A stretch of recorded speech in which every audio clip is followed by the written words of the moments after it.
प्रिय विद्यार्थियों, राजनीति विज्ञान की कक्षा में आप सभी का स्वागत है।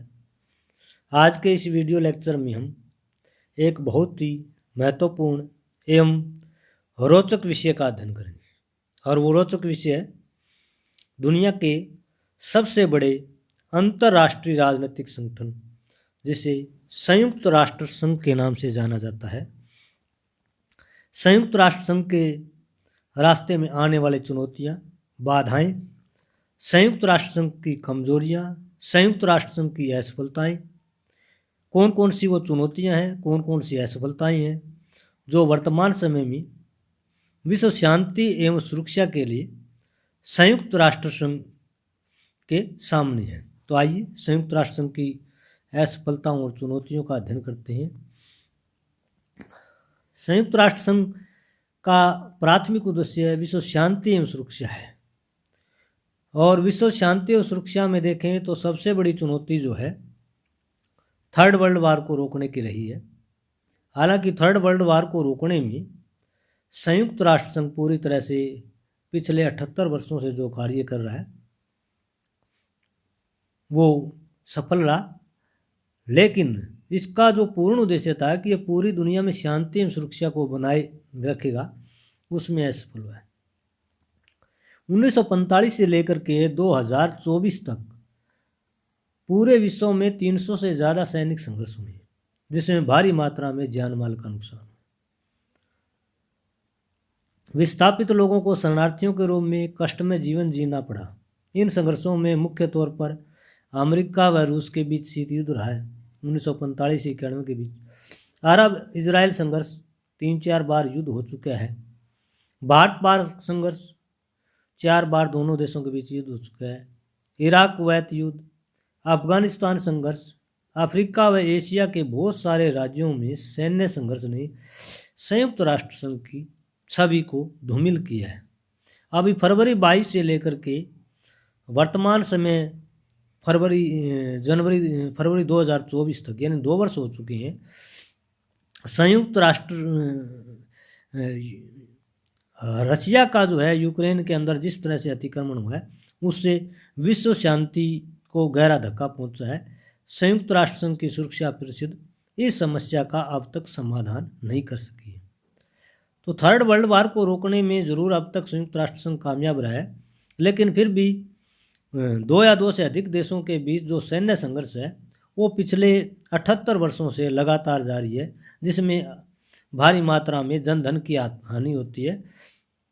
अंतर्राष्ट्रीय शांति एवं सुरक्षा को जो है चुनौती पहुंचती है। तो ये एक बड़ी जो है ये कहें कि संयुक्त राष्ट्र संघ की अब तक की कमजोरी रही है।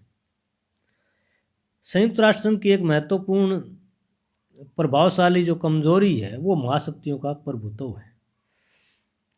संयुक्त राष्ट्र संघ में 5 वीटो पावर राष्ट्रों का हमेशा ही प्रभुत्व रहा है और ये पांचों राष्ट्र संयुक्त राष्ट्र की सुरक्षा परिषद के निर्णय को नकारात्मक रूप से प्रभावित करते रहे हैं। अमेरिका, रूस, चीन ने बार बार वीटो का प्रयोग करके इसके वैश्विक संगठन होने पर प्रश्न चिन्ह लगा दिए। उदाहरण के लिए सुरक्षा परिषद में मसूद अजहर के जैसे मोहम्मद को आतंकी संगठन घोषित करने में चीन हमेशा भारत के विरुद्ध वीटो का प्रयोग करता है। महाशक्तियों के प्रभुत्व को लेकर भारत, ब्राजील, जर्मनी व जापान संयुक्त राष्ट्र संघ में G4 बना करके वीटो पावर लेने के लिए लगातार संघर्ष कर रहे हैं। ये 4 देश इन विश्व के अन्य देश भी लगातार मांग कर रहे हैं कि या तो वीटो पावर सदस्यों की संख्या वृद्धि की जाए या वीटो पावर जो है वो 5 देशों की समाप्त की जाए, क्योंकि संयुक्त राष्ट्र संघ में व्यापक सुधार की आवश्यकता है, इसको लोकतांत्रिक बनाने की आवश्यकता है। ये एक प्रकार का राजनीतिक भेदभाव है जिसमें 188 कंट्री के पास कोई पावर नहीं है और 5 राष्ट्र जो है वो वीटो पावर का प्रयोग कर रहे हैं। तो इसकी कमजोरी है, एक बड़ी चुनौती है इस संगठन के सामने। संयुक्त राष्ट्र संघ के सामने एक बड़ी चुनौती घरेलू क्षेत्राधिकार की समस्या है। चार्टर के अनुच्छेद 2 उपअनुच्छेद 7 में घरेलू क्षेत्राधिकार के आधार पर संघ की भूमिका सीमित की गई।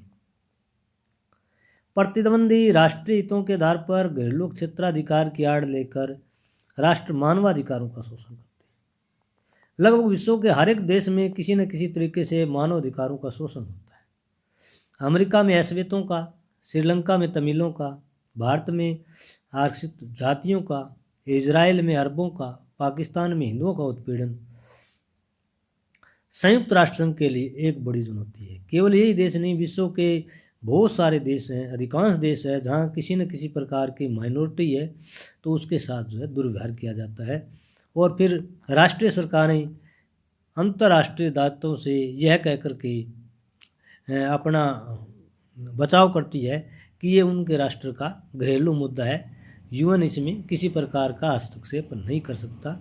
तो संयुक्त राष्ट्र संघ के सामने एक बड़ी चुनौती है कि इसका लक्ष्य जो है पूरे विश्व की मानवता के कल्याण के लिए, मानवता की भलाई के लिए और मानवाधिकारों की रक्षा करना इसका अंतर्राष्ट्रीय दायित्व है।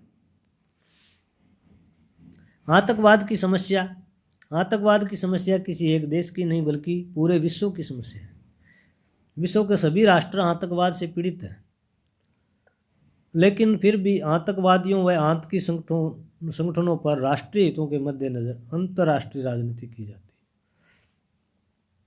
विश्व में बहुत से आतंकी संगठन जैसे ISIS, हमास, जैश ए मोहम्मद, लश्कर तैयबा, अल-कायदा, बोको हराम इत्यादि पूरी मानव सभ्यता के लिए चुनौती बनी।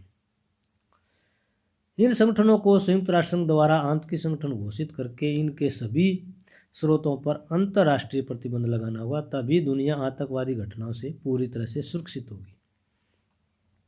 संयुक्त राष्ट्र की निष्पक्षता के अभाव में इस चुनौती पर अब तक नियंत्रण नहीं हो सका है, क्योंकि आतंकवाद को लेकर के सभी देश जो है अपना एक प्रकार से राजनीतिक हितों को साधने का प्रयास करते हैं और इसीलिए आतंकवाद की समस्या बरकरार है।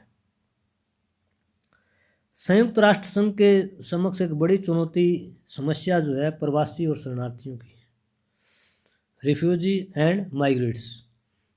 सूचना तकनीक की अभूतपूर्व प्रगति के कारण पूरी दुनिया एक वैश्विक गांव के रूप में सिमट रही है, लेकिन जब भी किसी देश में गृह युद्ध होता है या दूसरे देश के साथ तनाव होता है तो विस्थापितों और शरणार्थियों की समस्याएं बढ़ जाती हैं। संयुक्त राष्ट्र इस समस्या पर पूरी तरह से नियंत्रण नहीं रख पाया। सितंबर 2021 में अफगानिस्तान में तालिबान सरकार के कब्जा जमाने से लाखों शरणार्थी पाकिस्तान, ईरान व भारत की सीमाओं पर पहुंचे। इसी तरह दूसरे देशों में म्यांमार में रोहिंग्या मुसलमानों को लेकर भारत, पाकिस्तान और बांग्लादेश को शरणार्थियों को लेकर कई तरह की स्थानीय समस्याओं से जूझना पड़ा। शरणार्थियों की समस्या को काबू पाने के लिए संयुक्त राष्ट्र संघ के सभी सदस्यों से निष्पक्ष सहयोग की आवश्यकता है। शरणार्थियों की, प्रवासियों की समस्या भी पूरे विश्व की समस्या है और संयुक्त राष्ट्र संघ को निष्पक्षता से, पारदर्शी से, ईमानदारी से, मानवीय हितों के आधार पर ऐसी समस्याओं का निदान करना चाहिए। संयुक्त राष्ट्र संघ के समक्ष एक महत्वपूर्ण चुनौती है पर्यावरण प्रदूषण की है। पर्यावरण प्रदूषण को लेकर विश्व के सभी देश पूरी तरह से चिंतित हैं। विश्व के सभी देश सम्मेलनों में भाग लेते हैं, लेकिन व्यवहार में जितने भी सम्मेलन होते हैं पर्यावरण प्रदूषण से संबंधित, उनमें सदस्य राष्ट्र व्यवहारिक तौर पर अपने देश में उन सुधारों को लागू करने में पूरी तरह से व्यवहारिक दिखाई नहीं देते। संयुक्त राष्ट्र प्रयासों के बावजूद पूरी दुनिया में ग्लोबल वार्मिंग, कार्बन उत्सर्जन, हानिकारक रासायनिक पदार्थ, पॉलीथीन का प्रयोग, जहरीली गैस जैसे उद्योग और वाहन से विस्फोट पर पूरी तरह से नियंत्रण करने में असफल रहा है। इसका ताज़ा उदाहरण हमें 2021 में कोविड-19 के दौरान मरीजों के ऑक्सीजन की कमी द्वारा महसूस किया गया। कोविड-19 के दौरान जो है 2020 और 2021 में ऑक्सीजन को लेकर के जिस तरह से सिलेंडरों की मारामारी हुई हर देश में, उससे पता चला कि पर्यावरण का कितना महत्व है, शुद्ध हवा का, शुद्ध पानी का कितना महत्व है, पेड़ पौधों का मनुष्य के जीवन में कितना महत्व है। जिस तरह हर राष्ट्र के विकास के नाम पर पेड़ पौधों की अंधाधुंध कटाई की जाती है, उसी अनुपात में हमें ऑक्सीजन व वर्षा की कमी महसूस होती है। पूरी दुनिया के सभी राष्ट्रों को और सभी राष्ट्रों के प्रत्येक व्यक्ति को पर्यावरण की समस्या को समझना होगा। जब तक पृथ्वी पर हरियाली नहीं होगी, पेड़ पौधे नहीं होंगे, जल शुद्ध नहीं होगा, पृथ्वी शुद्ध नहीं होगी, वायु शुद्ध नहीं होगा, तब तक पर्यावरण की समस्या बनी रहेगी और यह अंतर्राष्ट्रीय स्तर पर अंतर्राष्ट्रीय संगठनों के लिए चुनौती बनी रहेगी, कमजोरी बनी रहेगी। संयुक्त राष्ट्र संघ के समक्ष एक बड़ी चुनौती आत्मरक्षा का अधिकार है। संयुक्त राष्ट्र को लोकतांत्रिक बनाने के लिए चार्टर के अनुच्छेद 51 में प्रत्येक राष्ट्र को अपनी सुरक्षा के लिए आत्मरक्षा का अधिकार दिया गया। सदस्य राष्ट्र इसी तरह की कार्रवाई के लिए संयुक्त राष्ट्र को तत्काल सूचना देगा, ऐसी संयुक्त राष्ट्र संघ के चार्टर में व्यवस्था की गई है। 2021 में इजराइल और फिलिस्तीन के बीच 11 दिन तक युद्ध चला, जिसमें दोनों तरफ से 200 से ज़्यादा नागरिक शहीद हो गए। इसी दौरान अमेरिका ने वक्तव्य जारी किया कि इजराइल को फिलिस्तीन संगठन हमास से अपनी आत्मरक्षा करने का अधिकार है। आत्मरक्षा का जो प्रश्न है वो काफ़ी भ्रामक है और इसकी अंतर्राष्ट्रीय स्तर पर जो है निष्पक्ष ढंग से जो है इसका विश्लेषण होना चाहिए कि कोई भी राष्ट्र आत्मरक्षा के अधिकार के नाम पर किसी दूसरे राष्ट्र की संप्रभुता, एकता, अखंडता का हनन न कर पाए। तो आत्मरक्षा का अधिकार एक प्रकार से संयुक्त राष्ट्र संघ की एक कमजोरी की तरह प्रस्तुत हो रहा है। इस पर विचार करने की जरूरत है। संयुक्त राष्ट्र संघ के समक्ष एक बड़ी चुनौती वित्तीय निर्भरता की है, फाइनेंशियल डिपेंडेंसी है। संयुक्त राष्ट्र संघ जो है राष्ट्रों की आर्थिक स्थिति पर हमेशा निर्भर रहता है। संयुक्त राष्ट्र संघ के पास बजट का अभाव है। संयुक्त राष्ट्र संघ में अमेरिका अकेला लगभग 25% के करीब अनुदान देता है। विश्व के 10 बड़े राष्ट्र संयुक्त राष्ट्र संघ को लगभग 75% वित्तीय सहायता प्रदान करते हैं और शेष 25% सहायता संघ के 183 देश करते हैं। यानी 193 कंट्री में से केवल 10 कंट्री 75% योगदान देते हैं, 183 कंट्री जो है वो 25% योगदान देते हैं। भारत विश्व की जनसंख्या का लगभग 17% है, जबकि वित्तीय अनुदान उसका 2% के करीब है। संयुक्त राष्ट्र संघ का लगभग 50% कार्य अफ्रीकन महाद्वीप के राज्यों के लिए है, लेकिन उनका वित्तीय सहयोग नामात्र का है। एशियन व अफ्रीकन सदस्य राज्यों की अपने नागरिकों के लिए दैनिक जीवन की मूलभूत आवश्यकताओं की पूर्ति एक महत्वपूर्ण चुनौती है। संयुक्त राष्ट्र संघ का अंतर्राष्ट्रीय स्तर पर मानवता के कल्याण के लिए, मानवता की भलाई के लिए, इसके साथ साथ जितने विशिष्ट अभिकरण हैं जो मानव हित में दुनिया के सभी देशों में कार्य कर रहे हैं, उनके लिए फंडिंग की, वित्त की जरूरत होती है। अगर सभी सदस्य राष्ट्र ईमानदारी से समय पर अपनी अपनी आर्थिक क्षमता के अनुसार चंदे की राशि प्रोवाइड करें तो वैश्विक समस्याओं का, आर्थिक जो चुनौतियां हैं विश्व की, उनका आसानी से समाधान किया जा सकता है। संयुक्त राष्ट्र संघ की एक बड़ी कमजोरी निषेधाधिकार को चुनौती है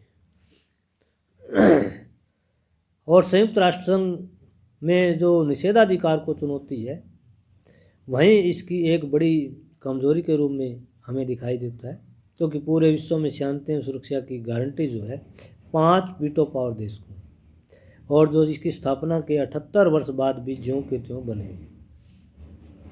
1945 से लेकर के 2024 तक सदस्य संख्या 51 से बढ़कर के 93 हो गई है, लेकिन वीटो पावर की संख्या 5 से आज भी 5 या 78 वर्षों के बाद अस्थायी सदस्यों की संख्या 6 से बढ़कर के 10 हो गई है।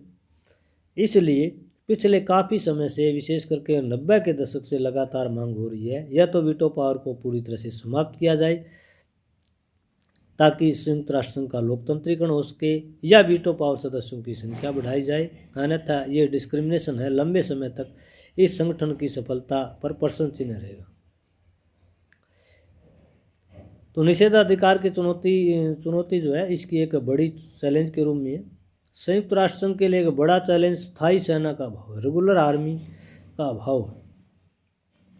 संयुक्त राष्ट्र को विश्व शांति के लिए शांति सैनिकों की आवश्यकता होने पर सदस्य राष्ट्रों की इच्छा का इंतजार करना पड़ता है। स्थायी सेना के अभाव में संयुक्त राष्ट्र विश्व शांति और सुरक्षा को बनाए रखने में कई तरह की चुनौतियों का सामना कर रहा है। संयुक्त राष्ट्र की शांति सेना में 85 से ज़्यादा सैनिक कार्य कर रहे हैं, भारत के अब तक लगभग 169 सैनिक शांति सैनिक के रूप में शहीद हो चुके हैं।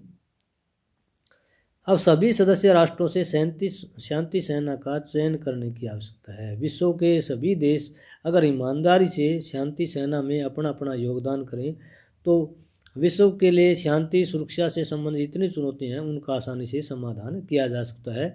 इसलिए संयुक्त राष्ट्र संघ को एक स्थायी सेना की आवश्यकता है।